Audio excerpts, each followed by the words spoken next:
And now, it's time for another Dice Tower review with Tom Vasel.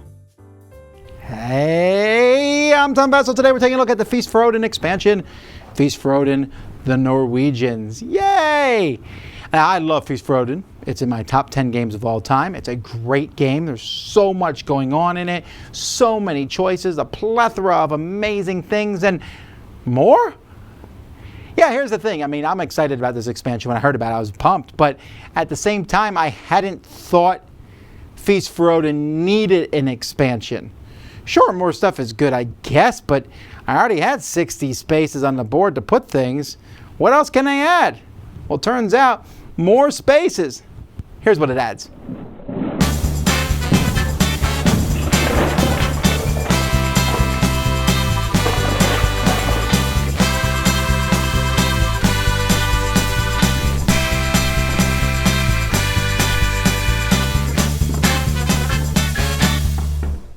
So first, let's take a look at some of the new pieces for the game. We have 2 new animals, horses and pigs, which can be put into any barn. It doesn't really matter if they're in a barn or not. Horses can get pregnant, and you can see worth a considerable amount of points. Pigs don't have another side to them. In fact, there's an orange side to a pig. But pigs, if you have 2 pigs, they'll just have another pig, straight up. They don't get pregnant first and have a pigs. And this shape, the shape of the pig is actually, I can find very, very handy for a lot of things. You know, when you're trying to go around an object on these boards or whatever, that's really nice. And of course, the horse is also very easy to get out. These are the whaling ships can now upgrade and help feed your the people at the feast. And then there's also some more of these tiles. In fact, there's enough of them out there now. There's a new space here that you're going to put tiles on that are 9 or less that you can craft. And this is for a new space on the board. So speaking of the board, let's take a look at the new and upgraded board. So there is now a 5th column here. So this, you need 1 worker, 2, 3, or 4. In this one, you can place 1 or 2 workers. But the catch is this. When you place a worker here, you're done. You can't place any more workers. So it better be the last place you put them, obviously. And if you put 2 workers there, you can place a card, play a card from your hand. So let's take a look at the spaces here on the boards and see what's new or different. Now they're just showing the different things that you can build as the game goes by. One of the things you can build now here are houses, artesian houses. So there's some new ones that are included with this game. These are like unique ones. Each person will get a 1 randomly at the beginning of the game, and you can decide over the course of the game which side you want to play. When you play these, you'll notice that they'll need other things on them. So this actually needs a pig on it, or you'll lose a point, and it needs some vegetables on it. And so there's various ways, or I can just do the hunting lodge here. Like this one here needs a horse. If it doesn't have a horse in your barn, then your barn's going to be worthless. So these just give players kind of a very unique thing that they can build all on their own. And then also there's the different types of ships and things that you can build. Under hunting, hunting is fairly similar, except you'll notice some of the shapes here. The pig shape, the antlers is showing up on some of these spots. And there's some other minor changes. But for the most part, here in the livestock market, you'll see that the cows and the pigs have been kind of liberally spread throughout. Or like, for example, here you can pay 3 coins and take a flax and 1 of any animal. Or here you pay 3 coins and a flax and you get 2 of any animals. So there's different things that you can get. And the different animals where cows will now give you this and pigs can give you meat as you go along. This is for that new board I told you about where you'll be able to craft anything that's 9 or less here. And there's also some other various slight changes on the board with the new shapes. This is pretty much the same going down here. And then there's a few new spots here on the boards. Now, some of the boards here now, they don't specifically tell you which one to go to because there are so many of the boards. If you have the original game and you have the promo boards that exist, and now there are 4 new boards in this setup for you to mess around with, and they have different sides. And in fact, this cork one actually is split into 2 different islands that you can fill up. And so this just basically, each board will tell you what it needs to have to accomplish it. This tells you what ships it shows at the top. That's the island you can go to for those spots. So they kind of clarified that a little bit. Down here is where it shows you a whaler ship can turn into a spot to help feed people. So there's a couple spaces for that.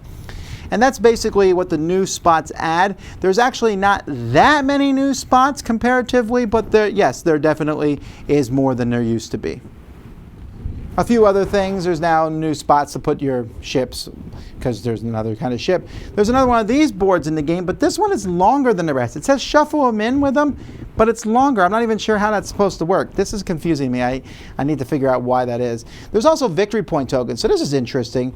If you play a card, or if you have a chance to play a card, but you don't want to play any of your cards, you can discard a card and take a victory point token. You'll obviously take the 4s till they run out, then the 3s and the 2, and there's a lot of victory points. So if you want to just get some victory points and not worry about the card, or the card doesn't work for you, that is a nice thing.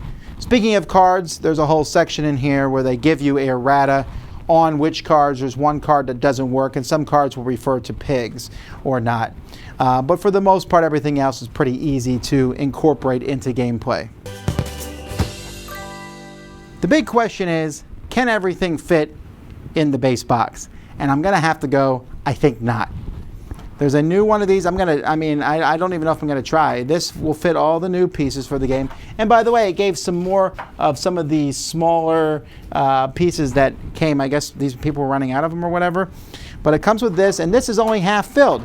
You're only going to use a couple sections of it according to the rules. Everything else is pretty much the same quality as it was in the original game. And like I said, the rules give you kind of an overview of what you get and how everything's added.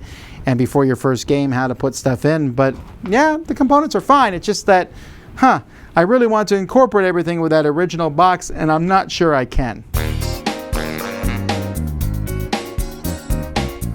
So it turns out this didn't add as much stuff as I had thought.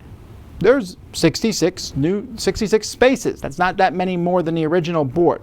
But there definitely is more options now. When it says, hey, pick an animal, you're like, which animal do I want? Probably the cow, but the horse might fit in. I could use a pig. So there's a little bit of that going on. So this expansion had some stuff in it, but did not have as much as I thought it would have, at least in terms of complexity. So let's talk about it. So first of all, we have these 4 new island boards. Who cares? Honestly, I like the different island boards, but that's just, to me, small differences amongst island boards. I don't care. Now, the new little houses you can build that are unique to each person, love those. I'll use those every game. That's easy enough to add. I like the victory points a lot. If you have cards that don't work, because the cards, to me, were never the strongest part of A Feast for Odin.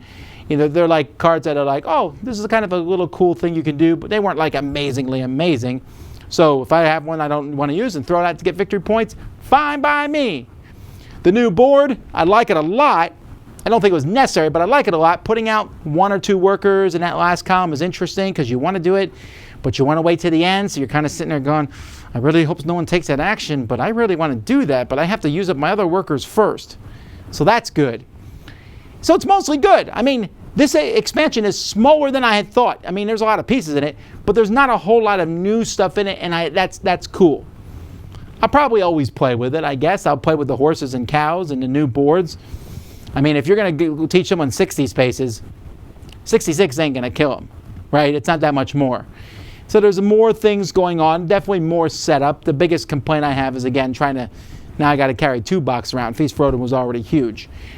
I like it. I don't know if it's necessary. That would be very hard to cause. I think a lot of Feast for Odin players will be perfectly fine without it. If you stole it from me and ran down the street screaming, I would probably go, Well, first of all, that'd be a very odd theft. But I would probably go, well, I like the expansion, but hey, we still got Feast for Odin. So it's an expansion that I like. I will play with because it's fun. I'm just not sure it's critically important like a lot of expansions are. Just more stuff. And hey, who's going to complain about that? Dice Tower Judgment approved.